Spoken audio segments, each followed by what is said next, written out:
अस्सलामुअलैकुम वरहमतुल्लाहि वबरकातुहू।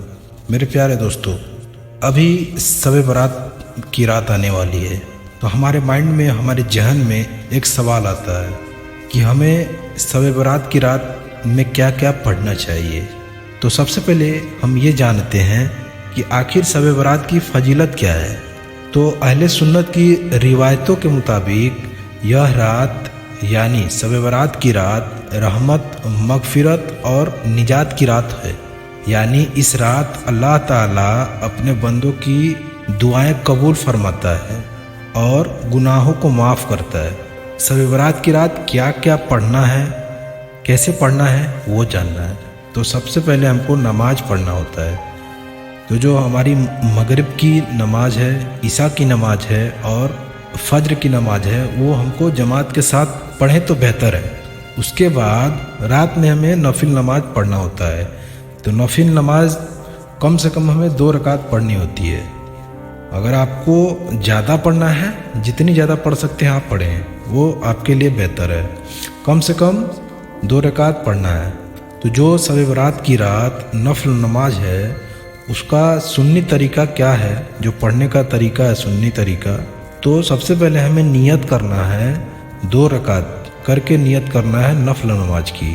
वो तौबा के लिए हमें नियत करना है। नियत ऐसे करना है, मैं 2 रकात नफल नमाज अल्लाह के लिए पढ़ता या पढ़ती हूँ।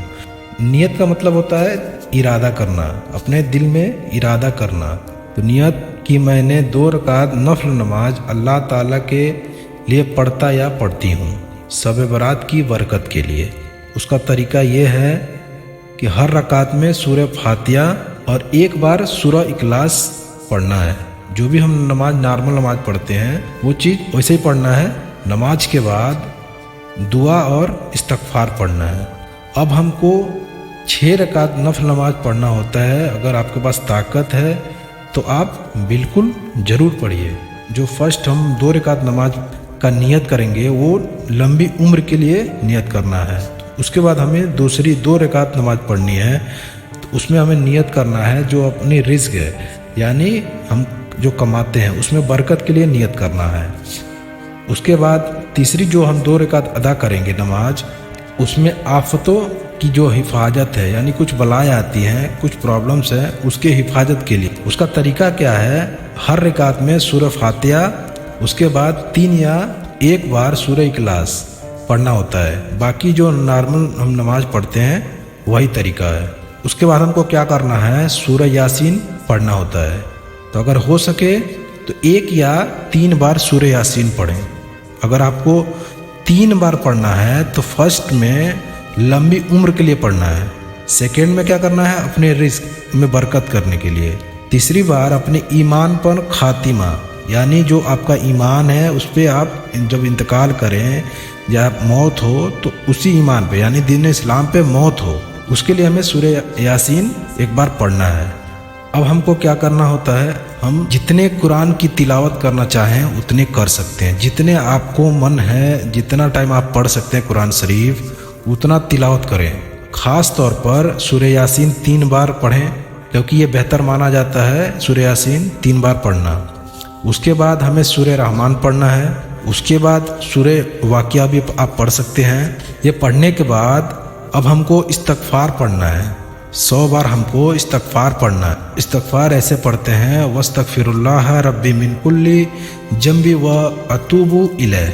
इसका मीनिंग यानी अर्थ होता है, मैं अल्लाह से अपने हर गुनाह की माफ़ी मांगता हूँ। तो इस्तगफार हमें 100 बार पढ़ना है। उसके बाद हमें दरूद शरीफ पढ़ना है। जितना ज़्यादा से ज़्यादा आप दरूद शरीफ पढ़ सकें उतना पढ़िए। अल्लाहुम्मा सल्ली अला सय्यदना मुहम्मद व अला अली सय्यदना मुहम्मद सल्लल्लाहु अलैहि वसल्लम। उसके बाद हमें शब बारात की जो ख़ास दुआ है वो पढ़नी है। दुआ ये है, अल्लाहुम्मा या अल्लाह या रहमान या रहीम, अगर तूने इस साल मेरी तकदीर में कोई मुसीबत, बीमारी, तंगी या गुनाह लिखी हो तो अपने फजल से मिटा दे, और रहमत और भलाई लिखी हो तो उसे और बढ़ा दे, आमीन। आखिर में हमें दिल से तौबा करना है। जो भी हमने गलत काम किए हैं उसको तौबा करना है। किसी से अगर नाराज़गी है तो उसको माफ़ कर देना है। फातिहा करना है। कुरान शरीफ जितना पढ़ें, पढ़ के आप सवाब बख्शें। अपने मरहूम वालिद वालिदैन जो भी आपके बुजुर्ग इस दुनिया से जा चुके हैं, उनके मग़फ़िरत के लिए दुआ करें।